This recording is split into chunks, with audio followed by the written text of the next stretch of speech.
Il est 8h33 sur TV Finance. Nous accueillons Stéphane Sauduteil. Bonjour.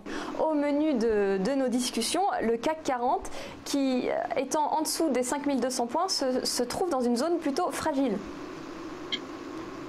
C'est vrai qu'on pouvait s'attendre à une réplique baissière que l'on a eue en fin de semaine dernière, puisqu'on avait quand même beaucoup dévissé ces derniers temps, puisqu'on était passé de 5006 grosso modo à près de 4900 points lundi dernier en tout début de nuit. Puis on s'est repris toute la semaine avant de rechuter en fin de semaine dernière. Donc quel est l'état des lieux actuellement? Eh bien on cherche à penser un petit peu les plaies. On colmatera complètement, je dirais, la plaie si on réussissait à gagner des niveaux bien supérieurs qui sont dans un premier temps les 5200 points, puis les 5003 et surtout les 5004. Donc en fait, le chemin est long avant un redressement, je dirais, périn du CAC 40. Et bien entendu, on est au bon vouloir, bien entendu, de Wall Street, qui, comme on le verra tout à l'heure, reste à mon sens encore un petit peu faible. Donc dans l'immédiat, on a une zone quand même de support très importante qui est matérialisée sur le graphique que je vous ai envoyé. Cette zone correspond à la tendance moyen, début long terme autour des 4800, 5000 points. On est revenu affleurer cette zone la semaine dernière et on a parfaitement bien rebondi dessus. Donc ça, c'est à mettre au rang du positif. Mais je pense que le potentiel de rebond reste néanmoins limité. Je me projette pas sur un CAC 40 dans l'immédiat au-delà des 5300, 5400 points. J'ai plutôt l'impression que si Wall Street se stabilise, on est capable d'évoluer dans une bande assez large entre 5000 et 5300 points. Et puis on verra bien entendu derrière si Wall Street décide de poursuivre sa correction, ce qui serait du domaine du possible quand on voit cette impulsion baissière très forte la semaine dernière qui est finalement arrivée après une exagération haussière aussi forte en janvier sur les marchés américains. Donc beaucoup de prudence et je pense que malheureusement la volatilité sera encore de mise, ou heureusement pour les traders. Et donc il faudra vraiment être très technique dans les prochaines journées, les prochaines semaines pour analyser, je dirais, au plus juste l'évolution de l'indice parisien. Alors avant de parler de l'euro USD, on va peut-être faire un point sur le Dow Jones, comme vous nous parliez de l'incidence des marchés américains sur le CAC. Oui, alors ce qui est vraiment particulier sur le Dow Jones, c'est qu'on a eu une hausse continue depuis l'effet Trump, très linéaire, très régulière. Certains l'attribuaient aux robots de trading qui achetaient vraiment avec une régularité sans faille. Et puis finalement, on pourrait considérer que ces robots se sont emballés en janvier avec une hausse de 8 à 10% qui était, mais alors, totalement décorrélée, je pense, des fondamentaux de l'économie américaine, même si on a une belle croissance, des résultats d'entreprise intéressants. Je ne pense pas qu'une hausse de 10% sur les marchés américains en janvier était justifiée. Donc finalement, un excès est compensé par un excès de sens opposé. Ça, c'est classique. Hein. On avait vu ça également sur le Bitcoin en fin d'année et en début de cette année. Donc on vit un peu le même style de scénario correctif, violent, puissant.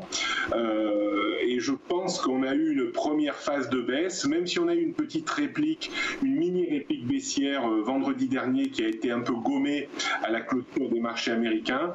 Je pense qu'il faudra néanmoins s'attendre dans les prochaines semaines à une vague de baisse qui pourrait être identique un petit peu à la première. Reste à savoir maintenant jusqu'où on pourrait remonter avant de vivre peut-être une deuxième séquence baissière qui pourrait corriger un peu plus encore la hausse du Dow Jones, puisque n'oublions pas que depuis la hausse liée à l'effet Trump, cette vague de baisse n'a corrigé que 38% finalement de l'avancée que l'on avait eue depuis la rentrée à la Maison-Blanche de M. Trump. Donc c'est excessivement peu, on pourrait dire, compte tenu de la cadence haussière que l'on avait eue ces derniers mois. Donc je pense qu'on est quand même en état d'alerte tant que le Dow Jones n'a pas la capacité à réintégrer sereinement les 25 000 points. Là, on est quand même 300 points en dessous. Donc, il y a un potentiel 700 points en dessous. On a un potentiel de hausse de 700 ou 1000 points sans pour autant invalider le scénario un peu correctif dans lequel on se trouve. Et puis, je ne serais pas étonné finalement qu'on aille chercher à un moment ou à un autre les 22 300 points, c'est-à-dire à peu près 2000 points en dessous du niveau actuel, c'est-à-dire repère peut-être une grosse dizaine de pourcents sur l'indice américain. Alors, ce qui est compliqué, c'est le timing. Est-ce que ça va se faire dans les prochains jours, dans les prochaines semaines ou dans les prochains mois? On va voir un petit peu comment se passe une tentative de reprise technique, puisque là on se raccroche un peu aux branches sur le Dow Jones, mais méfiance tant qu'on n'est pas vraiment resté, je dirais, durablement sur plusieurs séances, voire même une semaine ou deux au-dessus des 25 000 points, on reste quand même très vulnérable, et on l'a vu, hein, on peut décrocher vraiment très rapidement d'un seul coup violemment avec une volatilité très forte. Donc je pense qu'on reste quand même dans ce marché troublé et que le coup de semonce de la semaine dernière va laisser des traces indélébiles et il faut s'attendre quand même, je pense, à des niveaux encore inférieurs sur le Dow Jones, peut-être pas dans l'immédiat, mais dans les prochaines semaines. Un mot également sur l'euro USD hein, qui a fait couler beaucoup d'encre depuis le début de l'année. C'est vrai que l'euro USD est dans une tendance indéniablement haussière depuis plusieurs mois maintenant. Le débordement en début d'année des 1,21 a ouvert vraiment une nouvelle ère haussière pour moi qui devrait s'exprimer en direction des 1,25, 1,26, voire même 1,29, 1,30 peut-être en bout de course. Ce qui s'est passé la semaine dernière me semble assez légitime. Hein. On ne peut pas faire que monter. Il y a des phases de respiration, de correction technique. On est vraiment dans une correction technique. On pourrait même revenir jusqu'à 1,2160 sans pour autant casser la belle dynamique haussière qui est en place sur l'euro. Alors est-ce que c'est le dollar qui est faible ou l'euro qui naturellement s'apprécie? Le débat est ouvert, mais quoi qu'il en soit, on sait que l'administration Trump veut un dollar faible, donc mécaniquement un euro fort, et que les injections de liquidités de la BCE sont en constante diminution. Donc tout ça a un facteur bien entendu appréciant fondamentalement et techniquement également. Donc on voit que l'analyse graphique et l'analyse fondamentale se rejoignent. Je pense que ce que l'on vit, cette correction, est à mettre à profit pour ceux qui n'auraient pas acheté de l'euro-dollar, pour le faire dans une zone que l'on peut estimer entre 1,2160 et les niveaux actuels, pour viser à terme, c'est-à-dire à échéance peut-être quelques semaines, voire 2-3 mois, entre 1,25 et 1,30, je reste fondamentalement très haussier sur la paire de euro-dollar.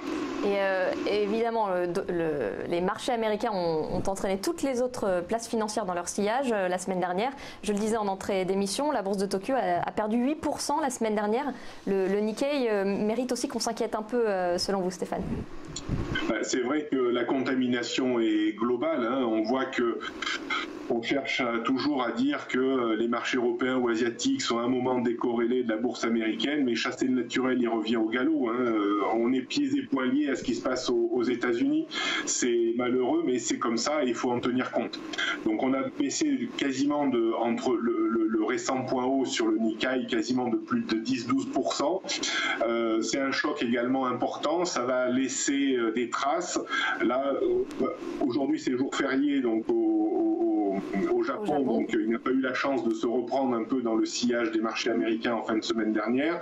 Donc on peut s'attendre à une reprise au moins en direction des 22 000 points sur le Nikkei, mais je ne serais pas étonné non plus qu'on aille chercher des niveaux de correction un peu inférieurs aux points bas qui ont été réalisés ces derniers jours. On pourrait estimer qu'une baisse entre 19 et 20 000 sur le Nikkei serait probablement une opportunité d'achat dans une optique moyen terme, parce que c'est vrai que graphiquement, quand on regarde le graphique du Nikkei sur les 20 dernières années, on sent réellement une volonté finalement de sortir de cette tendance baissière ou de ce long range dans lequel on était enfermé, et je pense qu'on peut encore monter plus haut sur le Nikkei. Donc profitez peut-être de cette baisse en la faveur d'une baisse importante des marchés américains pour essayer de peut-être construire quelques lignes sur le Nikkei dans une zone, comme je vous l'ai dit, entre 19 et 20 000 points. Merci Stéphane Sauduteil pour vos conseils. Je rappelle que vous êtes de Technibourse. Bonne journée à vous.